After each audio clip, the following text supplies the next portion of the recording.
Welcome to Futurartist Records Presents, where we discuss the arts with the artist. And today my guest is Kent Young. He's a music teacher in a classical Christian school.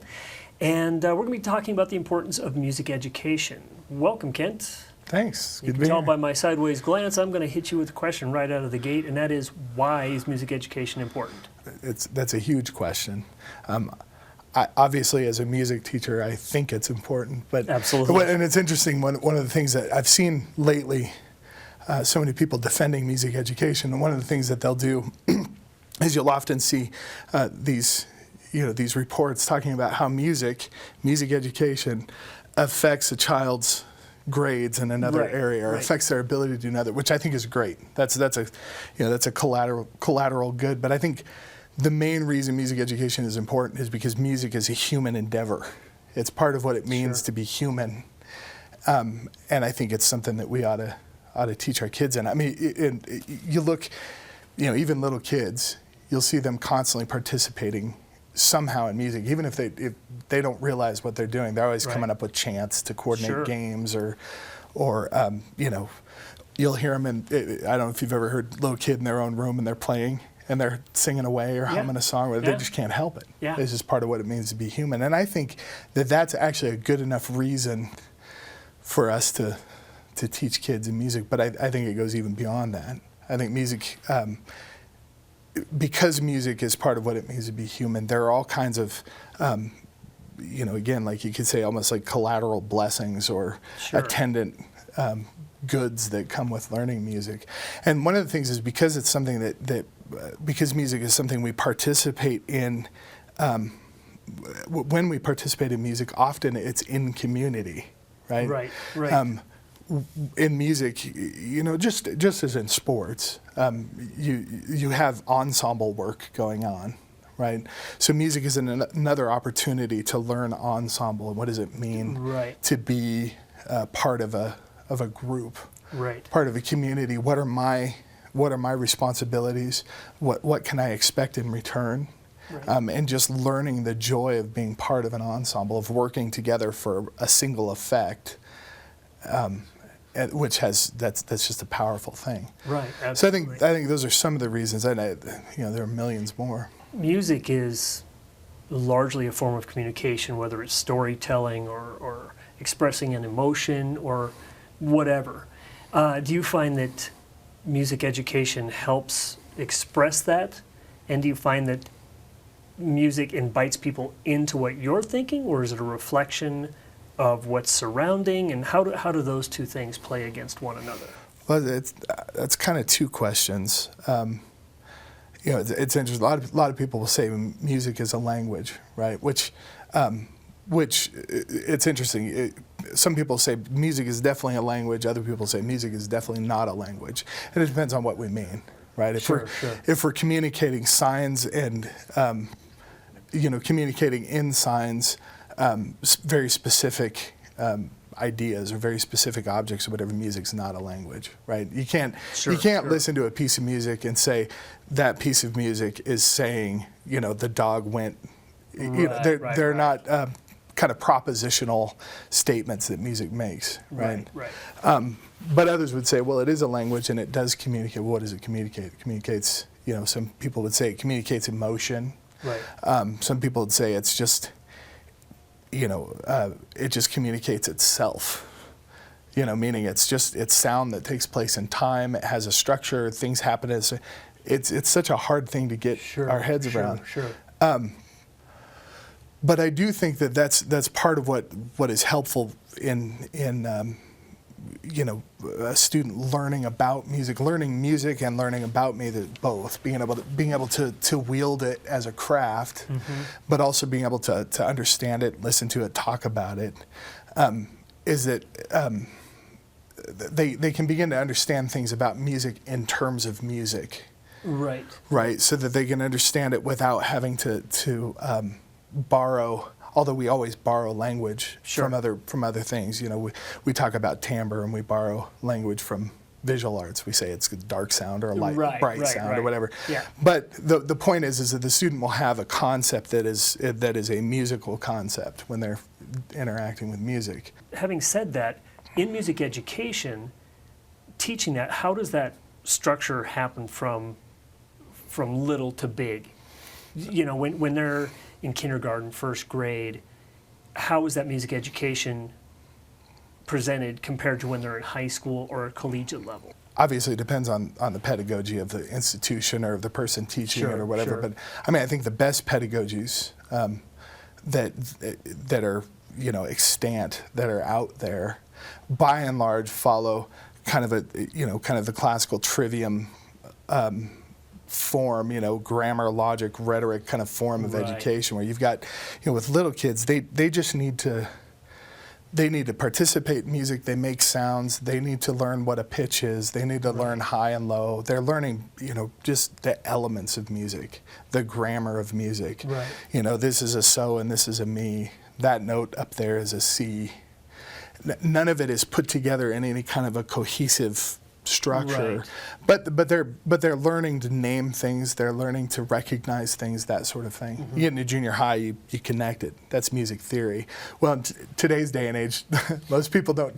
Most people take junior high music when they go in as an undergrad, and Right. I mean, often Yeah. is the case, which Yeah. is with another argument for why I think Sure, yeah. music education is important, because I think at the junior high level, when kids are starting to think logically, they're beginning to put ideas together, that's when we should start taking all those elements and forming them into a system so they can begin to Right. understand how things relate internally in music. Right. But I think it's in high school and in college and beyond where students can begin to think even more abstractly.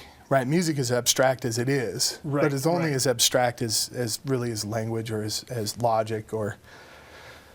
So I think it's something that junior high kids can understand on that. But you get into high school and beyond, and we want young men and young ladies to be able to express themselves beautifully, Right. to express themselves in an intelligible, in a beautiful manner, right? So, which I would call kind of the rhetoric of music. And all this language is coming from, I teach at a classical Right. Christian school, so Right, it's kind absolutely. of classical education language. But they need to be able to express themselves beautifully, but they also need to be able to understand why this type of expression produces this result. Right. Which to some extent is kind of it's a form of almost phenomenology. They're beginning to look at the music and go, why did that sound at this point do that? Right. Absolutely. I think it's an important Sure. thing, But the other thing it does too is it it allows them to begin to interact with all kinds of music,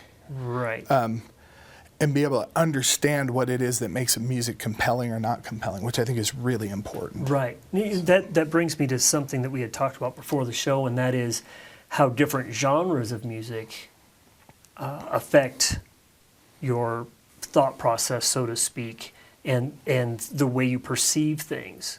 And do you think that comes from music education or just exposure to the different genres? Well, I mean, obviously, And how does it impact? yeah, nothing's a panacea, right? I mean, in music education, I don't want to make claims that I can't substantiate. I think Sure, music sure, education okay. is important, but I do think that, certainly there are people that that just have a natural bent to interact with and understand and produce music. Right.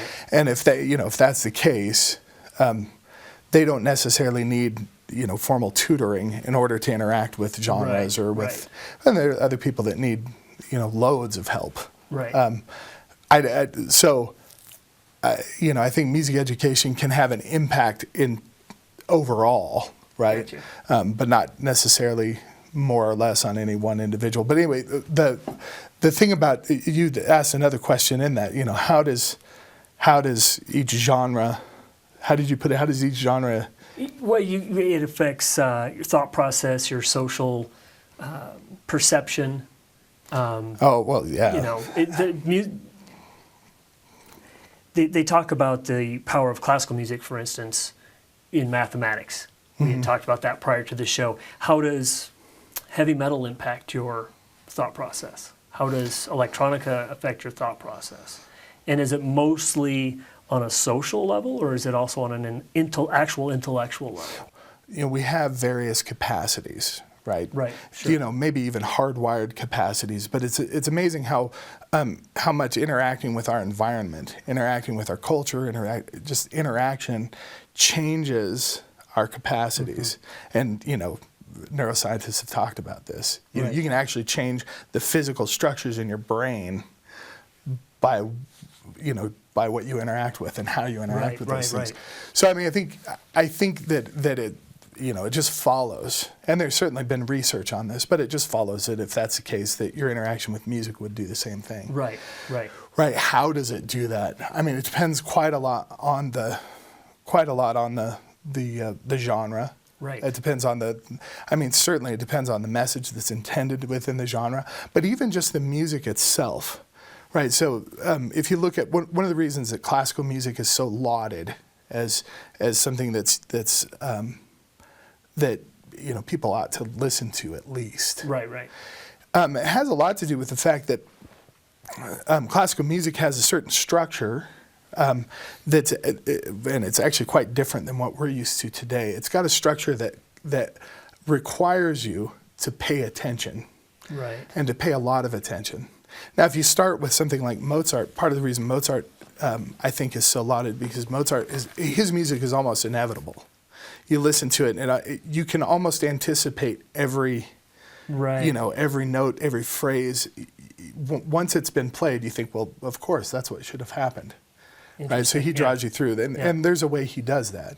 But it has a lot to do with really the structures of the music itself. What we have today is we've got so much popular music. It's almost like sitcoms, right? If you watch sitcoms, you think of the older sitcoms and the newer sitcoms. Sitcoms today have very, very short scenes, and they're just flashing between scenes. Right. And it shows have gone that way, and so on the one hand, our attention spans were, culture wide, were at a certain level. Right. And then sitcoms themselves began to shorten our attention span. Right.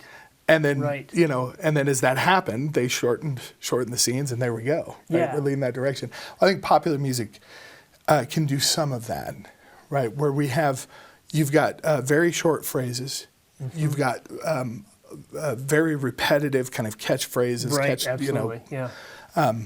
The hooks. Your tagline, your hook. Yeah, exactly. Yeah. You've got a form that is so often produced and reproduced. Right. It's the same form that we can listen to it without really engaging. Right. It's something we can participate in without a lot of effort. Right. And I think that affects, in the long term, that can affect the way we, our capacities for other things as well. Right. So, I think that's one of the reasons why classical music is lauded, because classical music, you've got to pay attention in order to understand the music. Right. And certainly if you're dealing with, especially if you're dealing, pre kind of 1700s or actually the first half, like the Baroque period, the early modern period, and kind of post-classical period, after Beethoven beyond, where you've got forms that are just extended and extended. You've really got to pay attention. Right. All that to say, that's just one thing that music can affect. Right. That's just attention. Right. You had mentioned culture and sitcoms and the progression of sitcoms. And that makes me wonder, does music and people's knowledge of music influence culture?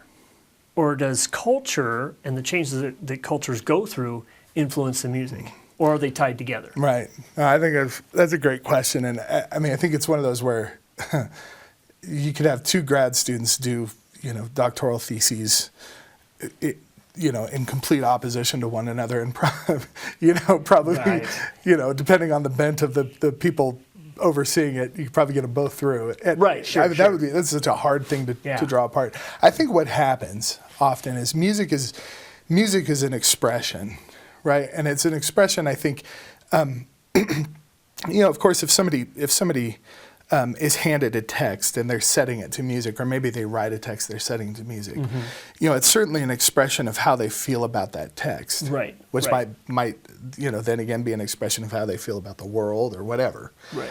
But also just kind of the certain cultural milieus are an expression of a very deeply held kind of underlying presuppositions. Sure. You look at, Sure. there's a number of examples, but just to contrast, the difference between Johann Sebastian Bach and Mozart, right? So this is classical music, and I could take it even further and take it into the 20th century with popular music, but just to start there, right? Bach's music and Mozart's music they're just worlds apart. Yeah, absolutely. A lot of people, I don't think, would necessarily know that. But Bach's music, Bach has an incredible ability to take just the smallest idea and to spin it out into a humongous form. Right. Right. Right. Whereas Mozart's music was very clear. He had shorter forms. He had theme 1 and theme 2. They were married together. All of this. Well, these weren't just expressions of Bach and Mozart.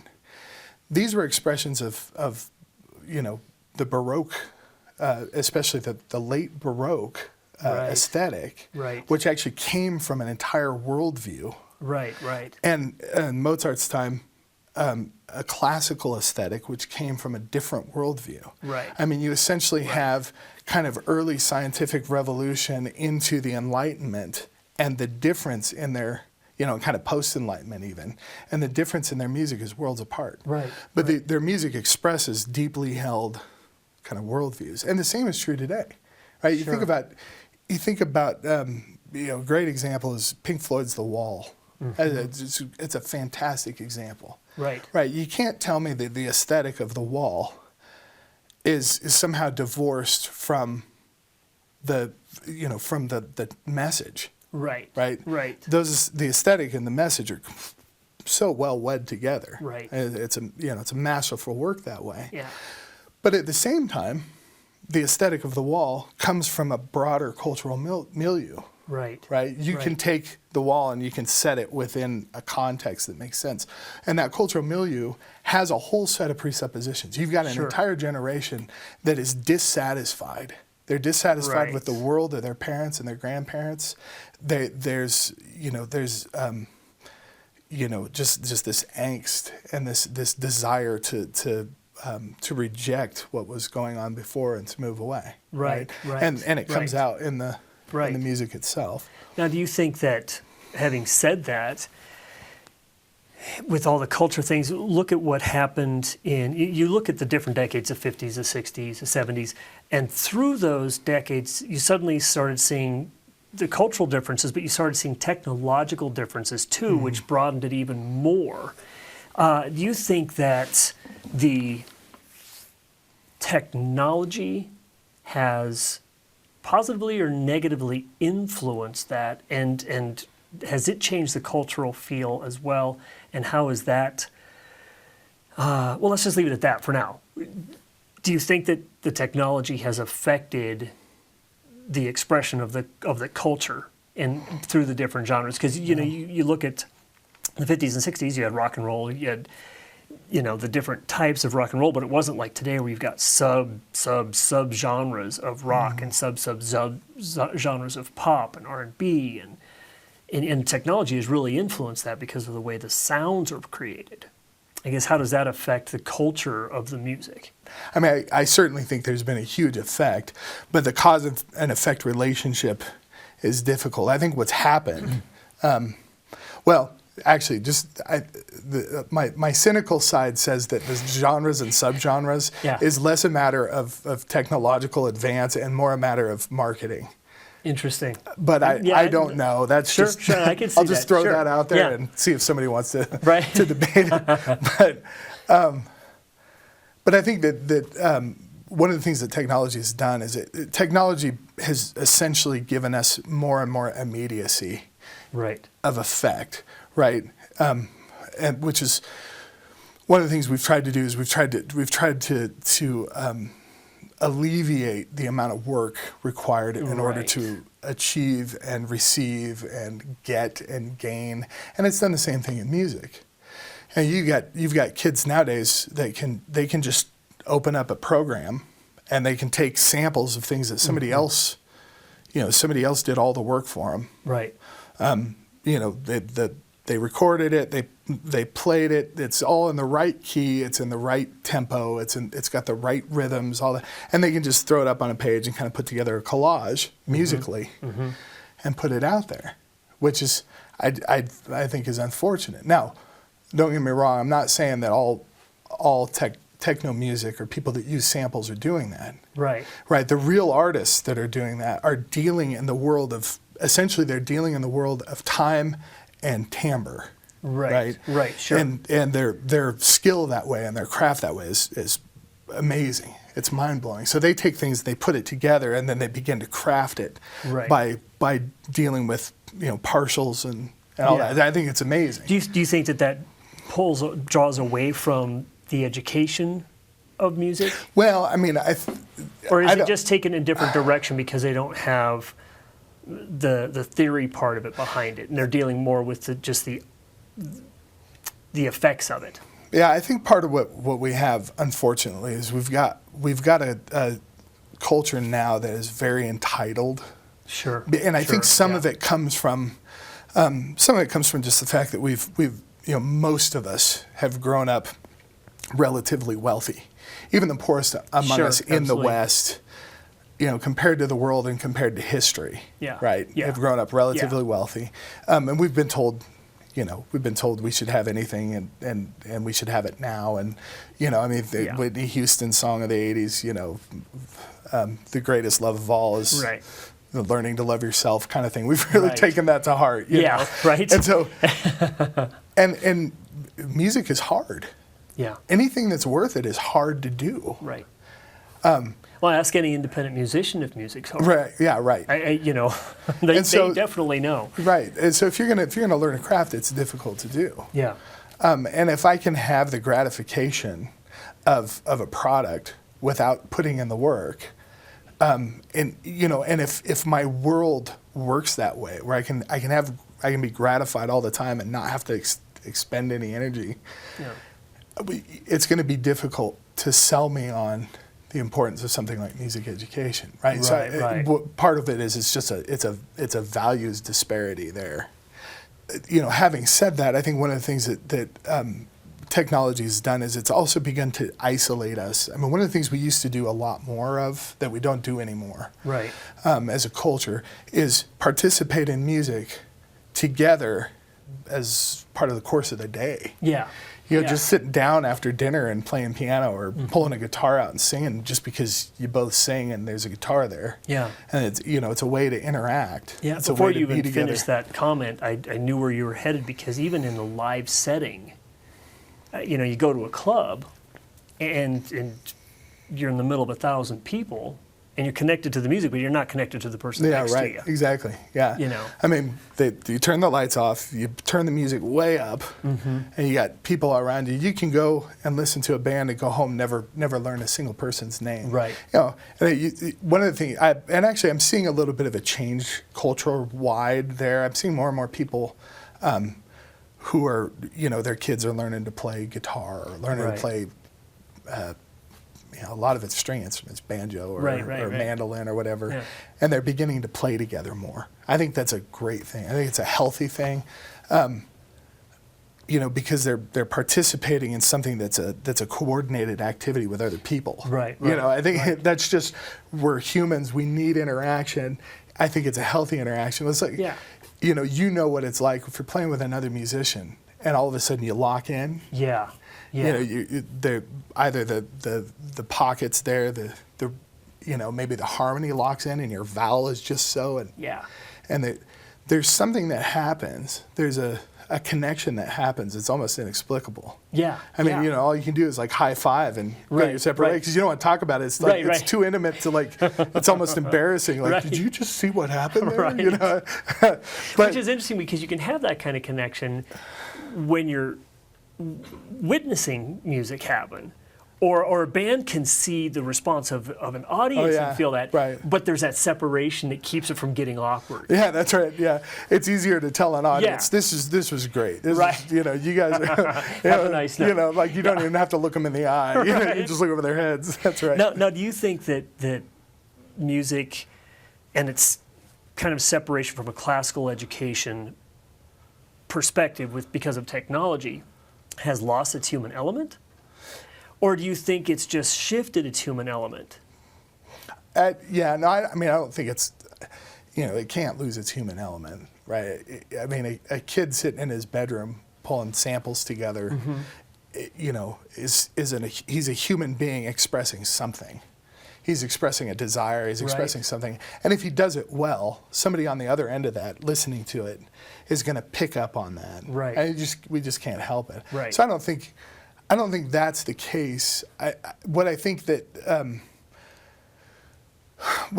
we've lost an interaction with music socially.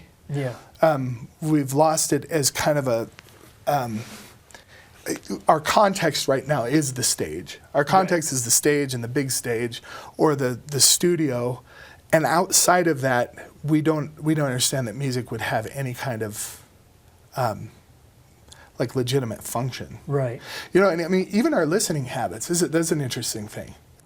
So many of us will listen to a genre because we like it. Right. We connect with it somehow. Right. Right. We listen to one, and maybe we listen to two genres that are somehow closely related.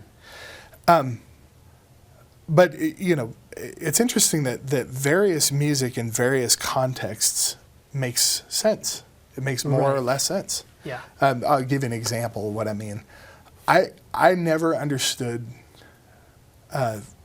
industrial music. Right. I couldn't. I mean, I understood it as music, but I just couldn't understand the appeal until one summer I was working for a heating and air conditioning company, and I was working in their kind of their metal fab shop. Yeah. And I had to do a bunch of. I was forming up a bunch of duct work, like air ducts. Yeah. Right. So you got these breakers, and you're pulling out huge sheets of metal, and you're cutting it up, and you're forming it up, and right. And the guy that kind of the foreman of that shop stuck in some industrial music. Right, this techno-industrial music, and I'm going along, and pretty soon I realized I am flowing with this music, and I began to listen to it differently, and I get it. Yeah. This makes sense. Yeah. I have no idea how I got on that. That's okay though, because that kind of brings us full circle to another question I've got, and that is, should music education adjust to those cultural changes to help the different genres of music who maybe are seen as uneducated musically, or maybe are uneducated musically, to look at that type of expression and the purpose of it, and allow that to be part of an educational process? I know, is it Berkeley, I believe, started an electronic music program. Right, yeah. Do you think that the music education should go that route, maybe? Yeah.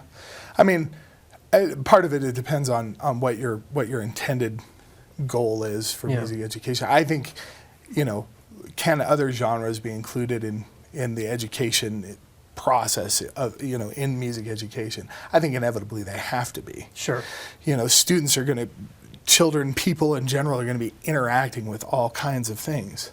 And, and part of education, I think, is for people to be able to interact with those things in a meaningful, purposeful manner. Right. Whether they're making the music, listening to the music, studying it, whatever, right? Or just for understanding how it works and why it is what it is. Well, sure, right, yeah. So I think that's important. I mean, That doesn't necessarily in terms mean of we your need to have a class on pedagogy, industrial right? music. In terms of your pedagogy, you're going to find music that helps you to bring the student along, either in their ability to in their powers for their ability to understand whatever. Part of it also is just understanding a student's frame. Right. So, part of that is if I've got high school kids, for instance, or even junior high kids who are coming in, and I'm wanting to teach them in music, and maybe they have very little background in music apart from whatever is at home. Right. Throwing Wagner on the stereo and talking at them about Wagner, asking them to somehow interact with Wagner is just not going to work. Right. It's not going to be helpful. Right. It may be that whatever piece I'm putting on there has everything you ever would need to know musically in order to know the world. It might be the key to, but it's just not going to do anything for the student. Right. So I think being able to move into various genres and be adept at talking about what's going on here. Right. And being adept at talking about it from within the context of that genre, I think is important. Absolutely. But I do think there are also things in all of music that are just objective realities, right? All musicians are dealing with the same material. Right. Whether it's in the natural world or it's in the electronic world, they're still dealing with, time. They're still dealing with timbre. They're still dealing with pitch. Right. They're dealing with duration. They're dealing with the intensity of the sound, the volume. Yeah. Right. And they're putting those things together. They're putting the elements of music together in such a way as to convey, an idea of some sort. Right. Either in and around a text or. We could talk for hours and hours on this and not solidify any point of view because music is so personal, even though it's based on rules. Right. So having said that, what would be your overall view of music education and why it's important? What would you say is... You want me to I'm drawing you out right now. Yeah, you want me to condense. So yes. I think part of the reason why music education is so important because I think that music is a tremendously powerful thing, and I think and I would say we've talked about a lot of the virtues of music, and I think we've even talked about some of the vices. Sure. Right? Yeah. If I may put it that way. Yeah. Right. Like I don't want to say that all music is always virtuous all the time. That music is just always a good thing. Right. Music is a powerful thing. Yeah. I think it's a powerful thing in both, kind of wonderful ways and in insidious ways. Sure. Yeah. And I think that the thing that a good music education will help a student to do is to be able to interact with music. I don't want to say safely. That sounds too. Interact with music dynamically and wield the power rather than being just simply influenced by the power of music. Yeah. Certainly. There's an extent where we want to be able to allow music to do what it does. That's the glory of it. That's the ecstasy of it. But at the same time, we want to be able to do that and still maintain our, our sense of autonomy from the music. Right. And be able to look at it objectively and understand it and know, rather than just uncritically kind of submitting to it. Right. Yeah. No, absolutely. So I think that's one of the reasons, but I certainly don't think that's the only one. And it may not even be the best reason. Right. If somebody can play a really good song, that's a great music education, apologetic right there. Sure. So, Absolutely. Well, I think you just opened me up for inviting you back for another discussion because the importance of music education and the power of music are two totally different subject matters that we could discuss endlessly, even though they're part of the same thing. Yeah, well, so it could be endless. It could be endless. Careful. Yeah, I know. So on that note, I think we're going to wrap this up and let you take a breath and let your brain cool off from all this pummeling I just gave you. Kent, thank you so much for being here. Thank you very much. It's been a blast. Good. I'm glad to hear that. Ladies and gentlemen, that wraps this show. Definitely not going to be the end of this discussion. This is good stuff. Make sure you look on the bottom of the video here for all the contact information in case you want to get a hold of us or comment on what you saw today. Also, make sure you subscribe, follow us, and check us out. See what's going to happen next. Thank you very much. And this is Futurartist Records Presents.